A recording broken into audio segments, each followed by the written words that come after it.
What's going on, Car Junkie fans? So, if you read the description right, it's true. There is a $70 dual-din stereo that evidently gives you Apple CarPlay. And this is it right here. So, nothing to it. I've actually seen generic versions like these floating around for the past 2 years. But evidently this one's advertised of having Apple CarPlay. It's not through Bluetooth. You actually have to hard plug it in. So, I mean, obviously first impressions is this thing is light. Probably about a pound. Nothing. Big reason behind that is because there's no CD. There is no CD drive in this thing. That saves a lot of weight, and I imagine that probably saves a lot of money as well in manufacturing. But, nothing I'll miss. I listen to everything, on my iPhone and through Pandora and whatnot, so I don't really have any CDs to speak of, but it has video play capability through USB and through SD card and all that, again, as it's, according to the advertisement, so I'll believe it when I see it. But other things that it comes with is a backup camera and the hardware for it for $70. Oh, okay. That's pretty damn good. That's for $70, I'm willing to see, I'm willing to gamble. It's obviously a Chinese product, but, I've seen those Chinese TCL TVs, and they're nice, and, just Chinese is getting pretty damn good these days. Drop something. Okay, so you got your instruction manual. You got 2 wiring harnesses, speaker, power, ground, lights, and also video playback. Actually, video playback, if you don't know, you can actually just wire this into your ground. That way you can play your video whenever you want. Otherwise, you'd have, they design it to where you have to wire it into the ground of your e-brake. That way, anytime you deploy your e-brake, you'll be able to play your video. It's just to make sure that you're not driving while you're watching movies, but hey, we're in the age of cell phones. People are distracted by anything these days. So, pretty simply wire, also a remote. But pretty simple, stuff going on here. I'm going to wire this up. Show you guys if I have running any issues, but we're going to put this in. We're putting this in a 97 Chevy Camaro. We're going to use this dual DIN adapter that I also got on Amazon, so we'll link both of these in the description and below, and I'll give you my recommendations on it once I get everything plugged in and going. So until then, I'm doing this. You're starting to pick up on a trend of where they went cheap, and the type of wire that they're using is the kind I hate the most. Yeah, these cheap kind, they're not the copper kind like you would usually find, like these. A little bit thinner, a little bit more difficult to deal with. I'm not soldering these things. I'm just crimping them. I probably should solder it, but nah. Crimping's just fine. I've been doing this for over 20 years, and it's not like it sits outside, it's not like this radio is going to be sitting outside where it can get corroded. It's just going to be sitting inside of a car, and, pray to God it doesn't flood. That would suck. But, live in Virginia Beach. Floods on a drizzle around here. But then again, like I said earlier, it's just going on a 97 Camaro.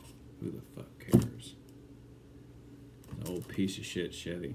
I gotta ask, I wonder if a lot of mechanics like myself are asking this question. What the hell was with the auto companies in the 90s and plastic? I mean, it don't matter if you went with GM, Ford, or Chrysler, man. You get one of those 90s model vehicles, you look at those interiors and the cheap plastic they were using at the time.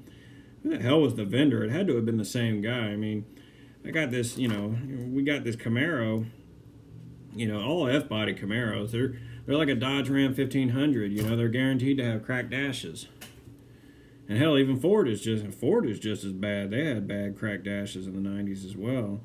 And, look, as I've been working on this little Camaro project, you start taking shit apart, and oh, hey, look at that, more broken plastic on the inside. Oh, geez, just like this old Dodge Ram I had, where I thought it was just the dash. That was all cracked and fucked up. Well, I take the damn instrument bezel off, and ooh, look at that. Every mount that instrument bezel was on was cracked. So, obviously, quality job's a quality job. You don't just replace a whole dash when you got a whole cracked up internals. So you're just like, get a new inner dash. Oh, well, all that cracked ass plastic caused the instrument bezel to be all, brittle and whatnot. So now you need a new instrument bezel. Next thing you know, you do a dash job that should have cost you about $300 worth of parts, ended up being about $1,200 worth of parts, because you can't get this shit on eBay, with the exception of the dash. Everything has to go through the dealership. Mechanics rant. I love it. I love it. But for those of you that don't know about wiring in radios, it's a very generic process. It doesn't really matter what brand you go with or whatnot. Everything's color-coded the same way. White, green, gray, purple is always the speakers. Red, yellow, black, blue, white. Actually, no, white speaker. Excuse that. Forget you heard that. And then there's other generic colors, like earlier I mentioned the pink color, and that's just for anything that has a video player. But you wire one, you wire them all. Just so you guys know, the instruction manual does actually lay out the what color coded, what the wires do, what color wires does what. Definitely encourage beginners to review that, because it's particularly imperative for those of you that want to know where exactly to put the pink wire, because that is a negative wire, and you don't want to connect that to a positive wire, because then you'll break shit. And then YouTube will laugh. Or as they say in South Park, if you positive to a negative, you're going to have a bad time. Or nothing happens. Could just simply be that. Nice thing is, a lot of these radios are built in with fuses, so, you just pop a fuse and, that's how you know you fucked up. You don't actually wipe out the entire thing. Although with this particular cheap-ass radio, I'm not exactly sure, how much that fuse is going to help, because, again, it's a $70 radio. Who the hell knows what's going to happen if some catastrophic failure occurs. But I ain't worried, because, as I've said for the 10th fucking time, it's a $70 fucking radio. It's hot.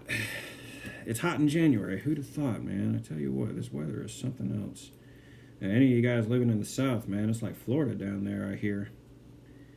And any of yours living in Australia, I hear it's a little smoky over there. And by the way, sorry. Hope all is well. Full disclosure. So this is a little odd, because I usually don't deal with radios that have completely two different, plugs. They're usually all in one, so. But, I just don't like the wire. I don't like the wires that they use for this radio. It's cheap. You gotta really crimp them hard in order to, get them to hold. Otherwise, they're gonna fall out and start contacting other metal components that are inside the dash of the car, and start sparking and start acting up, make my speakers sound funky, or make the lights start doing some weird alien shit, and it's not gonna have a good time. Yeah, I'm just going on a rant. I'm home alone right now. My wife is at work, and I have to go to work tomorrow. Yeah, but I'm here for you guys, so that you guys can get a quality install and review. Which originally I wasn't even planning on doing an install video. I was just gonna, do all this without, and just once it's all in, review it. But yep, yeah. See, that thing doesn't want to twist because it's fucking cheap ass wires that they're using. Oh well, Minor gripe if it works. First world problems. Good old first world problems. But a little bit about myself. Graduated from Southern Crescent Technical Institute in 2009 and started working for Chrysler right afterwards, and unfortunately after the bankruptcy and the recession wasn't a whole lot in the way of work. So most of you mechanics know if your shop don't have business, you don't get paid because you're paid for the work you do. Good old commission pay. It's actually, when we were busy, it was really nice having commission because, woo, 3-hour time, you've already knocked out a 8-hour shift, pretty much knocked out 8 hours worth of work. If you've done it enough, you pretty much have it mastered to a science. Me personally, I was a beast at recalls, especially the shifter interlock recalls that, Dodge Chargers and Chrysler 300s had. Most of you Chrysler mechanics are probably nodding your head. It's like, oh, God, those, yeah. They were bad on Pacificas, too. Ugh. Yeah, I hope that damn vendor got fired. But, yeah, that was an hour job. At least at my dealership it was. I don't know how y'all's shop managers was. Some shop managers be rigging those times. But, yeah, paid an hour, get done 20 minutes. Nothing to it. Take out the center console, pull the damn thing out, pop it open, take the broke-ass one out, put the new one in, put it back in, dash cover in. I mean, you do it for about 12 times. You should have that mastered to a science. Other fun things that I loved doing was telling customers and service writers, oh, by the way, your customer's Hemi has the, what was it? It was the yellow gook that would come up, the goo or whatever the fuck that shit was that would come up when your PCV valve is going bad. You pull off the oil cap, you flip it upside down, look at the inside, and then it's like all yellow and discolored. It looks nasty and all that. And you're just like, oh, yeah, PCV valve's going bad. That looks gross. So, speaker wires are good. Nothing to it, like I say. So, we are going to take these two, pink and black, and we're going to try and cheat and stick them together. Yeah, I really don't feel like doing, those stupid-ass e-brake wiring thing. Nobody does that anyways, so what do I care?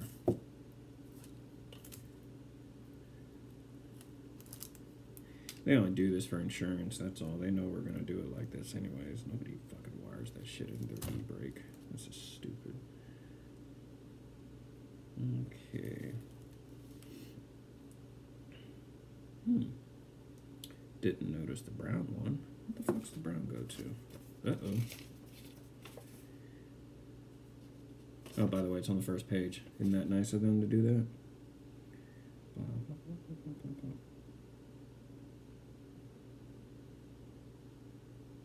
Oh. My car doesn't have steering wheel controls.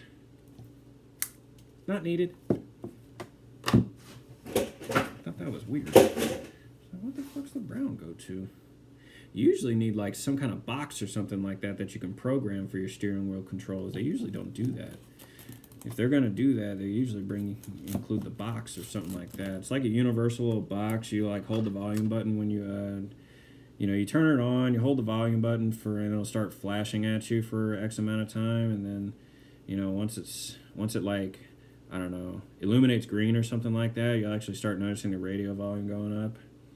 And you just kind of like cycle it off, These things are pretty easy to program.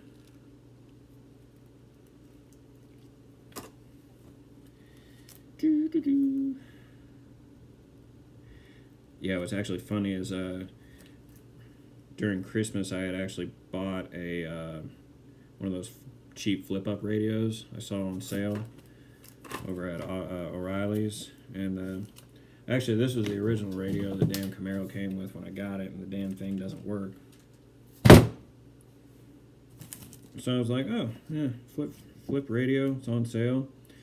Oh, wouldn't you know, the way the bezel is designed for the radio is the upper part kind of like extends out for about an inch.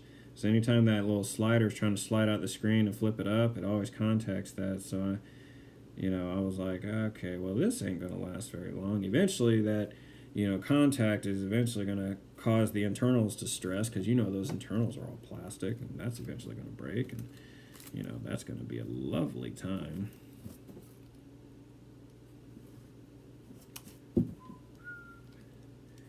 Yeah, good stuff. For those of you who are wondering, this is a Z28 Camaro that I've been working on for about a year. This is actually my first Chevy project, because I'm a pretty biased Mopar guy myself, if you couldn't tell from the tattoo. But I figured a change of pace would be nice for me. Plus, Chevy's much cheaper than Chrysler products to tinker with long term.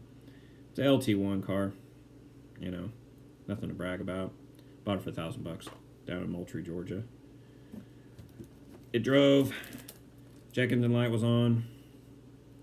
Straight piped. Figured it was probably emissions. Surprise, surprise, it wasn't. It was a lot more. They had long tube headers on the thing, which that was pretty badass. I mean, the thing sounded great, but of course, good old state of Virginia, they're not having that shit. It's kind of like you New Yorker folks. You got to have that state inspection. And, those state inspections don't like it. Don't like it when you're freaking having aftermarket crap on there. And, well, this is weird. They got an extra green one.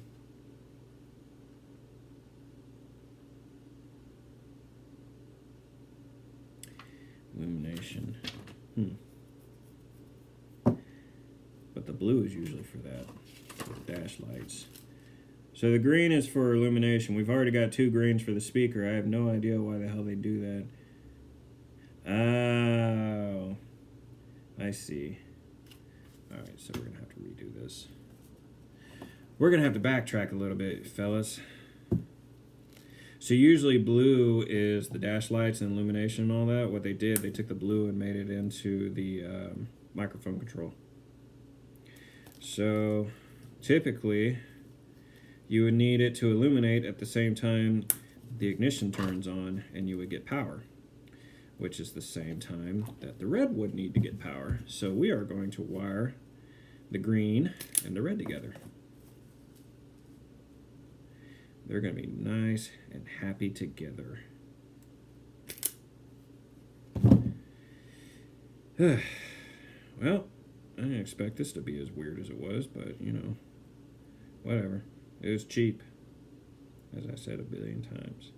So, again, about the Camaro. So, yeah, down in Moultrie, Georgia with my old man. They have an annual swap meet way down. Moultrie's like way fucking south in the sticks in Georgia. I mean, like, hella country. I mean, like, Confederate flags, Trump 2020 shit everywhere. Yeah, Virginia's a bit more liberal, so I was obviously, even though I grew up in Georgia, I haven't been in that environment for a long time. Anyways, off topic. So we're down there, and my wife and I have already talked about, hey, what kind of play toy that, we can get for a Sunday driver and whatnot. Of course, I'm bored as fuck on weekends, especially when she's working. And I come across this piece of shit looking Camaro. Dude wants $2,000 for it. I talk him down to $1,000 because the man does not want to drive it back home. And I got him to actually drive it back home because he just so happens to live in the same city as my parents do, but I gave him half down. And ended up meeting him back over there and towed it from Conyers, Georgia, all the way to fucking Virginia Beach, Virginia. And that was fun. Trying to reconnect the drive shaft in the middle of the outside of my house because I couldn't do it in my driveway. I live in a townhouse, so obviously it's not the good old open space that I was used to growing up in the South. But yay! It's all together. So like I said earlier, we are using this nice, beautiful adapter for dual DINs, and the plastic's actually pretty nice on this thing. Like I say, I'll link in the description where I got this crap from. And came with these mounts. Now, my little rant earlier about how cheap plastic is, in 90s model vehicles, is because where the radio mounts at, the plastic tab that holds where the mounting screws would go into is broken. On the passenger side of where the radio would mount, so that was a little annoying. And so what I'm going to have to do is kind of redneck it and glue it. But whatever works, right? As the Avengers say, whatever it takes. But good thing is that this thing is actually really light, so that's it's not going to be a real big issue. And this thing is just being a pain in the ass. But yeah, I'm gonna get these things together, and then I'll put it in the car and show you guys how it looks. All right, so it is in, and we're just gonna try a couple things out. Let's see. So seems like a very standard Android-based interface.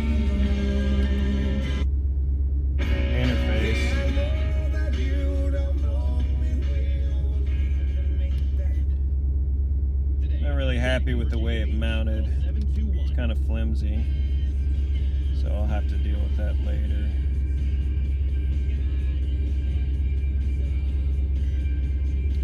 Alright, that was painless. Get some rock and roll going.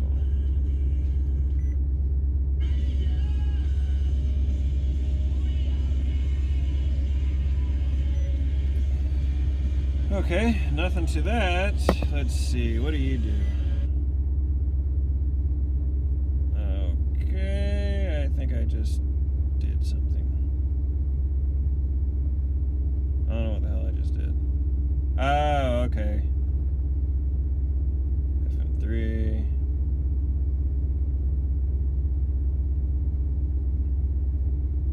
I guess it's like trying to find it. That's kind of weird.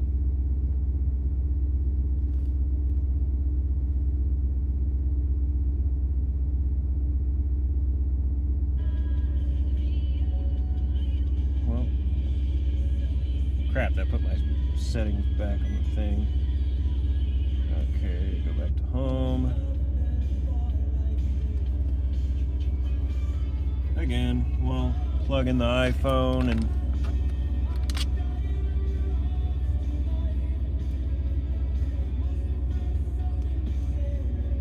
iPhone's plugged in.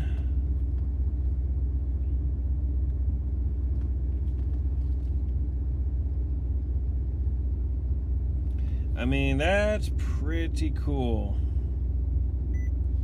I mean, that is cheap.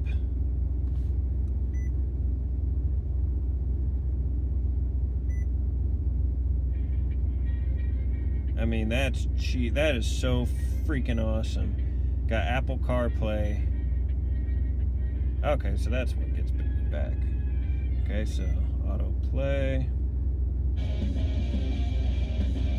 Got one for audiobooks. I mean, look, dude. Guys, $70. And you got Apple CarPlay. You got Maps.